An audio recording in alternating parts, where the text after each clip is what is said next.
This video will demonstrate the simplicity of accessing ZOS services from BlueMix. In this picture, you will see how BlueMix can extend into the data center, allowing IT to become a broker of internal and external services. In this way, the CIO can provide lines of business with the agility they require while simultaneously ensuring the enterprise's need for security, availability, and disaster recovery. ZOS can provide enterprise-class services developed by IBM, as well as in-house developed application, transactions, and data services. BlueMix extends through the public space to third-party services like Twilio and Pitney Bowes to extend the capabilities of an enterprise's portfolio. Mobile devices will come through BlueMix to engage both systems of record and external services. We will now proceed to the demo. What we have here on the BlueMix dashboard are two different applications, both of which are using a Liberty instance and an SQL database, which are generic services from BlueMix.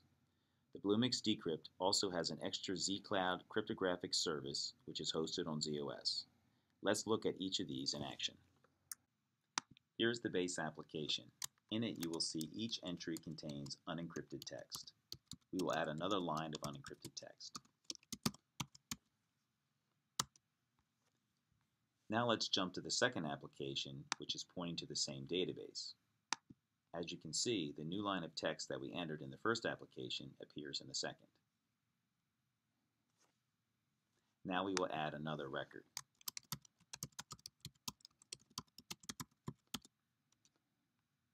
This text will be encrypted. When we refresh the screen, you will notice that the encrypted text shows up in red. When we go back to the first application and refresh the screen, you will see that the text is now encrypted.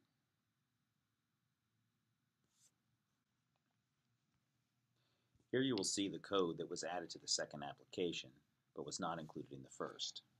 As you can see, there are three basic code snippets that were added to the second application. The first snippet performs the encryption call. The second code snippet parses the JSON that is returned from the ZOS service. The final code snippet changes the text so that it shows up in red as we saw earlier. This demonstrates the simplicity of adding a ZOS service to the BlueMix application.